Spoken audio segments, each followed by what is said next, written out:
In the autumn of 1954, builders clearing bomb rubble in the heart of London struck the walls of a buried Roman temple. It was not built for Jupiter or Venus or any god you were taught in school. It was built like a cave for a god whose worship was a guarded secret. Within days, tens of thousands of Londoners were queuing in the street to look down into the pit. The god of the cave was Mithras. 2,000 years ago, his secret religion ran from that riverbank in Britain to the deserts of Syria.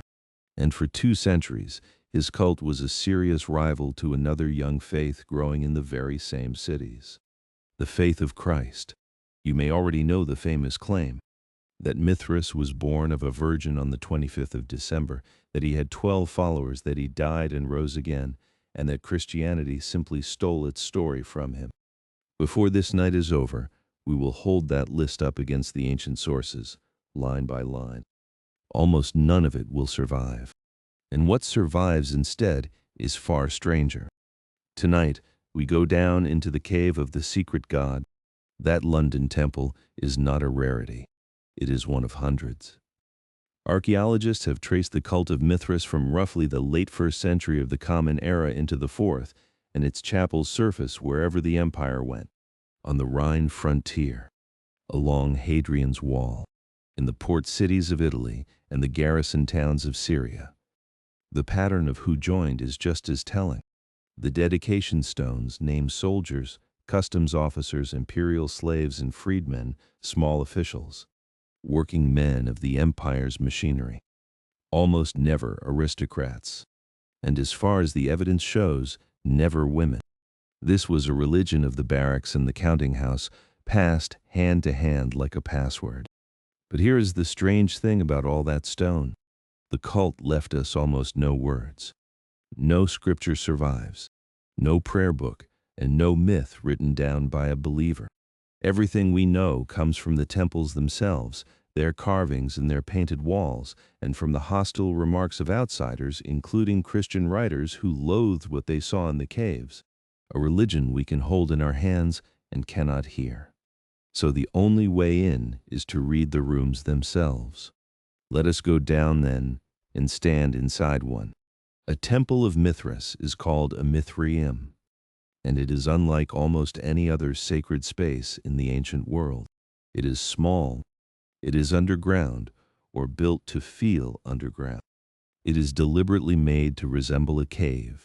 Along the 2 long walls run stone benches where the initiates reclined, facing each other, for a shared ritual meal.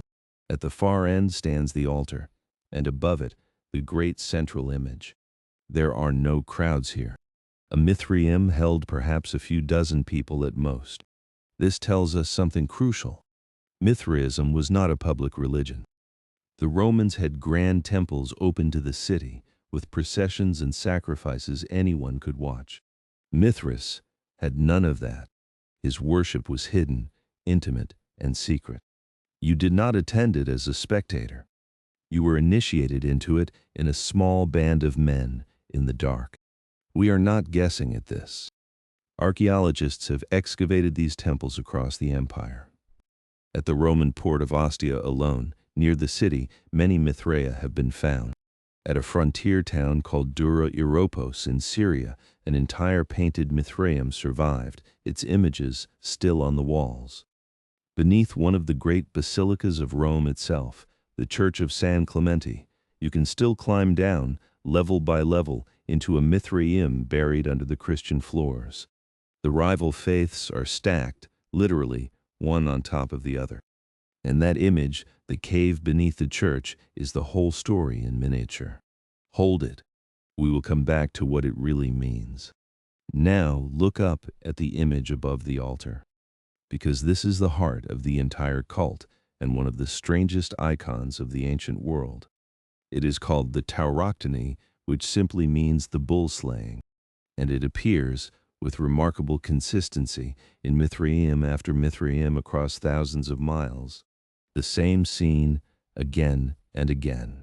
A young man kneels on the back of a great bull. He wears a soft pointed cap and a flowing cloak. With one hand he pulls back the bull's head by the nostrils. With the other, he drives a dagger into its neck.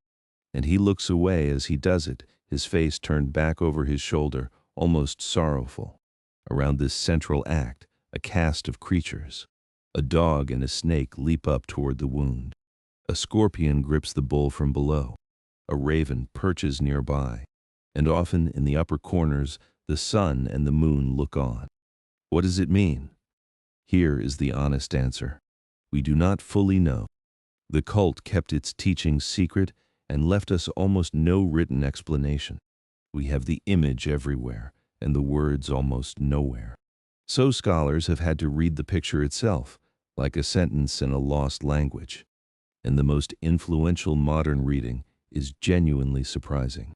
Many of these figures, the bull, the dog, the snake, the scorpion, the raven, match constellations. The tauroctony may be a star map, a picture of the night sky and of the god who stands above it and turns it. That reading, hold it too, will change how we see everything else. To belong to Mithras was not to believe a creed. It was to climb a ladder. The cult had 7 grades of initiation, and we know their names, partly from the temples themselves, where they are sometimes laid out in the floor. At the bottom was the raven. Above that, in turn, came grades known as the bridegroom, the soldier, the lion, the Persian, the sunrunner, and at the very top, the father. The father led the community. To rise through the ranks was to pass through tests and ordeals and ceremonies we can only partly reconstruct. Each grade was placed under the protection of a planet in a fixed order. The 7 grades, the 7 heavenly bodies. The ladder of initiation was, in some sense, a journey through the cosmos, a climbing of the soul up through the spheres. This is why the star map matters. The temple was a model of the universe. The image on the wall was the turning sky, and the initiate, grade by grade, was being walked upward through it toward something at the top. Notice what kind of religion this is. It is not about a public moral law for a whole nation.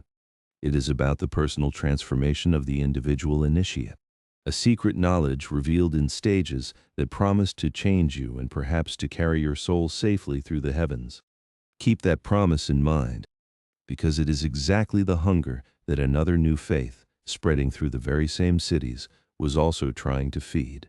Now, we have to deal with the name, because the name is where the biggest confusion begins. Mithras is clearly related to an older Eastern god. Centuries before the Roman cult, the peoples of Persia and India worshipped a deity called Mithra, a god of covenants, of oaths, of light, and the contract between people. His name is ancient, and it reaches back deep into Indo-Iranian religion. When the Roman cult appears, it borrows that Eastern name, and it dresses its god in an Eastern costume, the pointed cap that Romans associated with Persia. And here is where an honest scholar has to slow down and correct a long-standing mistake. In the early 20th century, a brilliant Belgian scholar named Frans Cumont built the foundations of Mithraic studies. He argued that the Roman cult was essentially Persian religion in Roman clothes, that Mithras simply was the old Persian Mithra carried west, more or less intact. For decades, that was the standard view. But later scholars looked harder, and the picture changed. The crucial fact is this: in Persia, there is no bull slaying. The tauroctony, the central image of the entire Roman cult, does not come from Persian religion at all.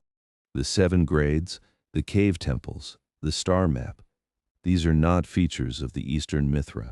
They appear as a system only in the Roman world.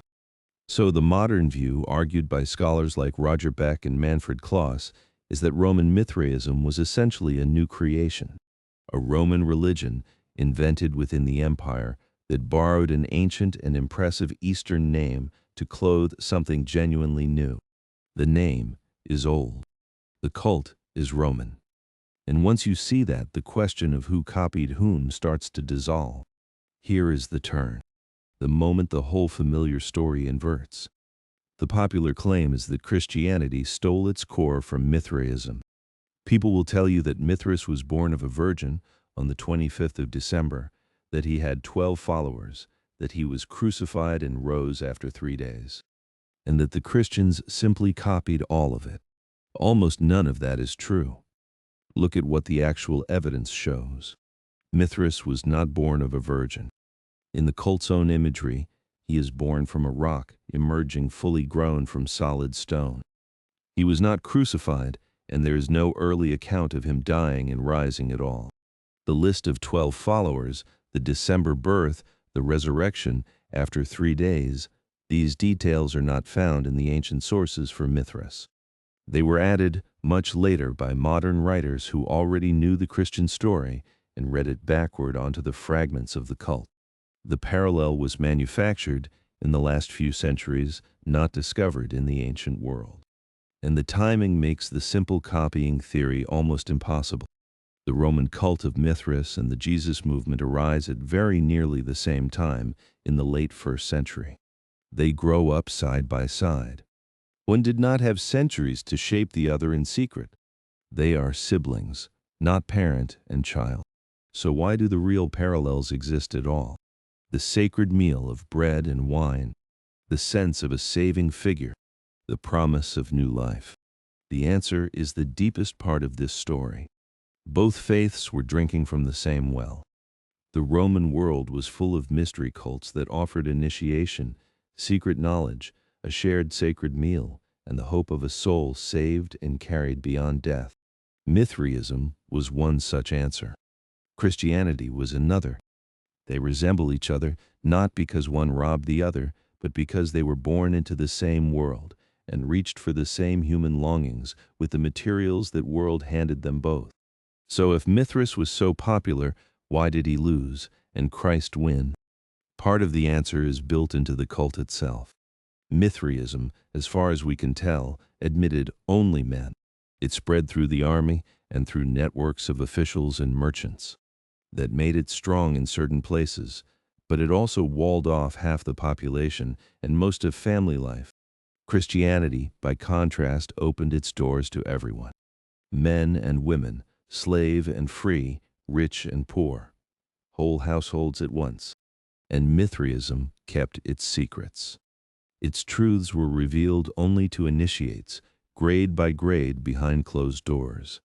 That secrecy gave it intensity, but it made it hard to spread quickly and impossible to preach in the open. Christianity did the opposite. It proclaimed itself in public, wrote its message down, and sent it out to be copied and read aloud to anyone who would listen. When the Roman state finally turned Christian in the 4th century, the contest was effectively over. The Mithraea were abandoned, and some were deliberately destroyed. The secret god of the soldiers slipped out of memory, while the public faith he had once rivaled became the religion of the empire. And in the most fitting image of all, in city after city, churches rose directly above the buried caves of Mithras. The new god was built quite literally on top of the old. So step back and consider what we have followed down into the dark. A god with no public face, worshipped in secret caves beneath the cities of Rome. A single haunting image, repeated across an empire, of a young man turning his face away as he kills a bull. A ladder of 7 grades climbing through the planets toward the top. A faith that promised the individual soul a passage through the heavens. And an ancient Eastern name, borrowed to clothe something that was, in truth, newly and thoroughly Roman. For 2 centuries, this was a serious rival to Christianity. And the easy story that one simply copied the other turns out to be a modern invention, not an ancient fact. The deeper truth is harder and more human. 2 faiths grown in the same soil, reaching for the same hungers, and only one of them survived to tell the story and to name the other a heresy or forget it entirely. We have so much of Mithras. The temples, the image, the grades, the planets, and almost none of his words. The cult that promised secret knowledge kept its secret so well that we still cannot fully read the picture on its wall. We can describe the bull and the dagger and the averted face. We cannot say with certainty what the god was thought to be doing, or saving, or turning as he drove the knife home. So what exactly did the killing of the bull mean to the men who knelt in the dark and watched it? The god is not saying, but that is a silence for another night.